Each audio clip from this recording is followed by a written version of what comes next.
Hi there, I'm Lena Anani, and you're listening to She Wrote a Book, where I interview amazing women from all over the world who also happen to be published authors. I created this show to educate, entertain, and inspire you to be the voice you want to hear in the world. Now let's get started. You are listening to episode number 102 of She Wrote a Book, and today I'm interviewing Dianne Bischoff James, author of the book The Real Brass Ring, Change Your Life Course Now. Having achieved an impressive education, big career, busy family life, and social status, Dianne Bischoff James somehow completely missed the real brass ring. At 38, she totally transformed to find passion, peace, and power, and she can show you how. Dianne Bischoff James is an acclaimed author, motivational speaker, coach, and leader in the art and science of life transformation, and she documented her decade-long, multifaceted journey of change in the award-winning novel, The Real Brass Ring. Again, her book is called The Real Brass Ring, Change Your Life Course Now. You can find the link to purchase her book in our show notes for this episode at SheWroteABook.com/102. So, Dianne, it's such a pleasure to have you as a guest today. I'm really, really thrilled to have a conversation with you about your book. My first question for you is this: what inspired you to write and publish your book?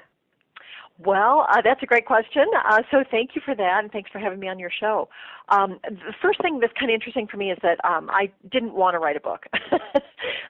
I was one of those people who fought it kicking and screaming, but inside I have had this feeling like I was compelled to put down these stories and to write everything that I've learned about transformation, about change, and to really help and guide others change their life.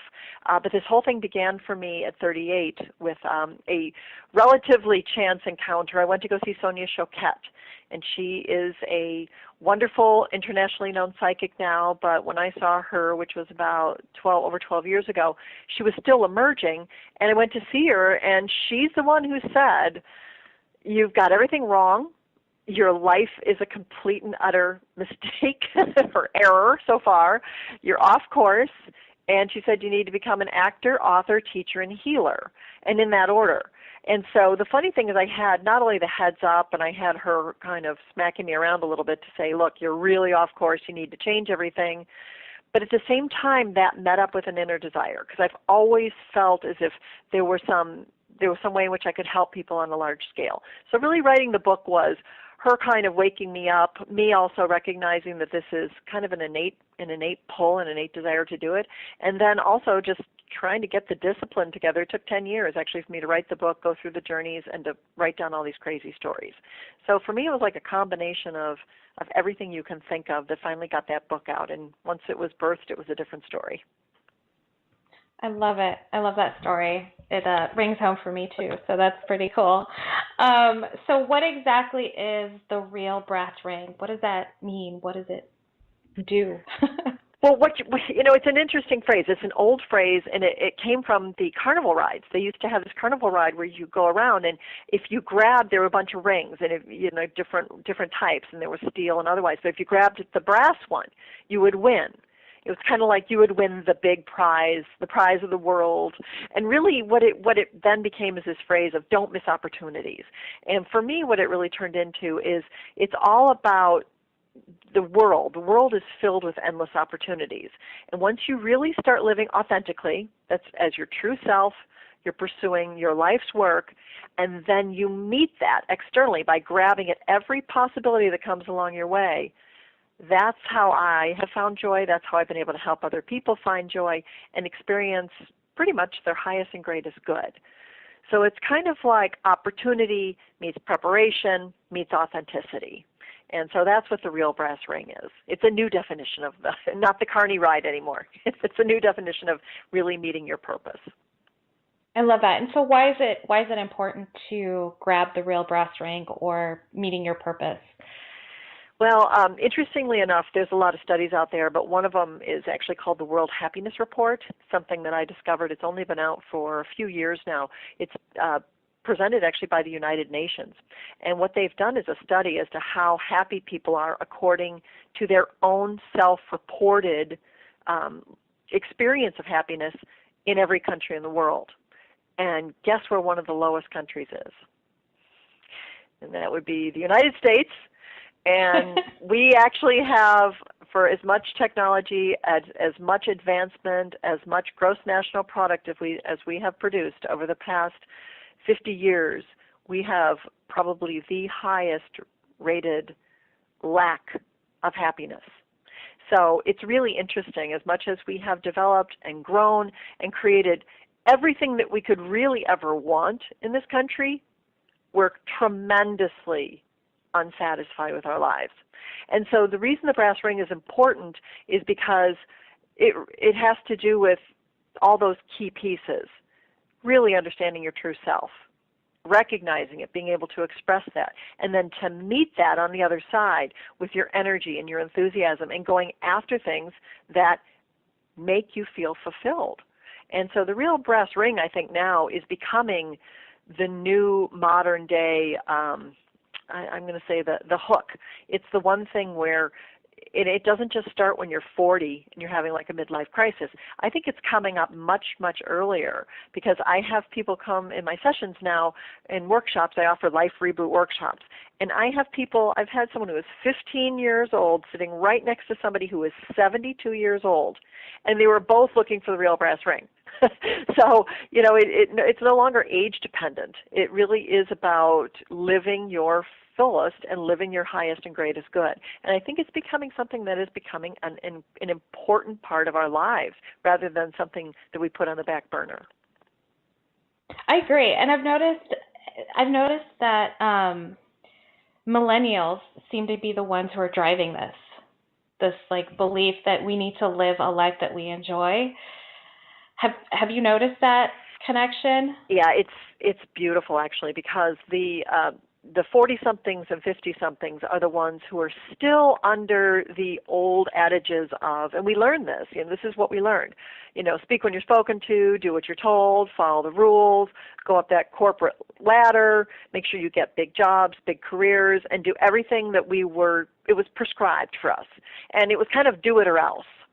And the good news is, and the beauty is, that I do believe now we've gotten like a couple of generations are emerging now where the experience that we've had as their parents, we've said, wow, that was a colossal failure, not in financial failure, not in necessarily material acquisition failure, but it was a failure as far as really seeding at the cellular level, seeding your joy.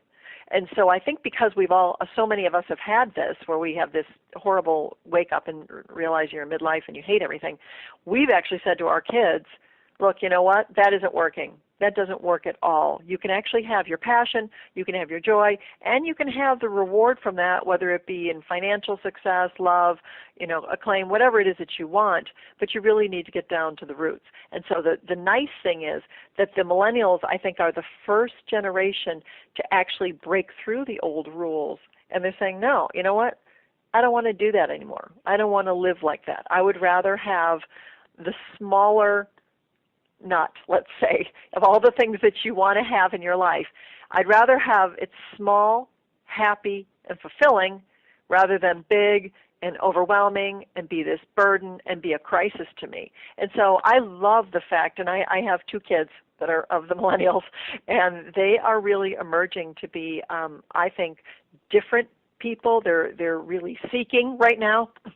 And I think they're going to be more joyful. I think in the long run, once we figure out how to put these formulas together for everybody and help kids grow in that, I really think everyone's going to be happier. And that's where I want to live. That's the world I want to live in. I want to live in a world where everybody says, oh my gosh, I love my day, I love my job, I love my family, and everything I do just makes me enormously happy. I mean, wouldn't that be such an amazing place to be? And so I'm hoping that that's the world that we're going to shift into. That's beautiful. Is that what you talk about in the shortcuts for happy living? It is. It is. I was able to go through this 10 years of trying to go through change. And I realized the one thing that I could do that would be the most beneficial is to put together the executive summary. I had to go through all this change. It took me 10 years, but it doesn't have to take somebody else so much time. It should be easier for others.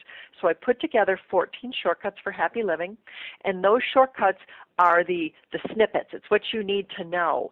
It's not only changed my life, but it's changed the life of everyone I work with privately for private clients. It's also changed the life of my family, friends, everybody else when you focus on these shortcuts. And as an executive summary, let me just give you one quick sample. One of the basics of this is that we realize that we're manifesting our own reality. And so one of the fundamental key shortcuts is, what you think about, you bring about. Period, end of story. So anything you pay attention to, anything you focus on, anything you speak about, especially things that you focus on repetitively, they're coming your way, no matter what it is. So you really need to make that good. Now, some people will say, oh, well, this is a tough place to live and everything's difficult. Yeah, therefore your experience of it is difficult. If you really think, wow, you know what, this is what I've had so far. Maybe it isn't exactly right, but I really enjoy X, Y, and Z. And the future is bringing me so much more of everything that I want in experiences, in money, in just fun, in travel. Then that's exactly what you're going to get as well. So whatever you think about, pay attention to, focus on, and most importantly, write down, that's what you're going to get. So the important thing about writing down, just a little note and a little tip for everybody, the first experience in the material world is not our words, it's not our thoughts, it's actually what we can physically see. And it's our job here to play and manifest in this material world. So writing it down is critical. And it doesn't have to be pen to paper. It could be typed up and then printed out, but it has to actually be physical in the real world. And that's one thing that's a little tip. So one of the training tips that I use with some of my coaching clients is we get really specific, really clear and really specific on what it is that you want to bring into yourself. You write it down, every quality, every deal breaker, anything that would be like, no, I absolutely and completely do not want to work in the suburbs. Period, end of story. I've got to be in the city. In fact, my daughter just got a new job, and she wrote every single solitary thing down. We worked on it together. It was just kind of fun. And she said, I want to be downtown. I want to have a job that's, in one of those beautiful high-rises. She wrote down everything that was important to her. And right now, lo and behold, she's literally working on Michigan Avenue. She's, right across from the river. She has a bus ride that's only, a couple minutes from her apartment. She goes right up and down Michigan Ave. She plays in the city. She has a brand new job, and she just graduated from college. And so it's really important to understand that everything that you are putting down, all that clarity, the universe can't give you stuff. It can't give you qualities. It can only give you very specific things that you've asked for. So if you write down what you want, it's the universe's job to give that to you and to match you of equal or greater value. So those are some of the things that we play with when I talk it like it's like a chemistry lab. And some of the things that we play with in our job as manifestors and life rebooters is to really custom craft your future. I love it. I'm literally resonating with everything you've just said. Everything that you said in this interview, I'm like, whoa, how come I haven't met you before? This is amazing. This is wonderful. And I'm so glad that you put it all in a book. And my next question for you is this: what do you love most about being an author? Well, the one thing I love the absolute most is having the opportunity to tour all over the country. I've been in at least 13 states over the past 14 months, and I get to meet people, and I always get to ask them the one question I love the most, which is, where are you on your journey? And then I watch them, and I get to talk with them and see what answers they come up with, and they're so wonderful. Just meeting all these amazing people, seeing where they are in their journey, and then helping them craft a new avenue to turn down. That's what really gives me the greatest satisfaction about having written the book. Beautiful, Dianne. Thank you so much for being our special guest today. We will have a link to your book in the show notes for this episode, and our listeners can find that at SheWroteABook.com/102 to learn more about our author and her magical book. Dianne, thanks again. It's been a real pleasure. Thank you so much for having me, and have a great day. Thank you for listening to She Wrote a Book. If you enjoyed this episode, then subscribe now so you can automatically get access to all new episodes, and feel free to share your inspired thoughts with us in the comments too. I'd love to hear from you. Until then, may you always feel good and make magic.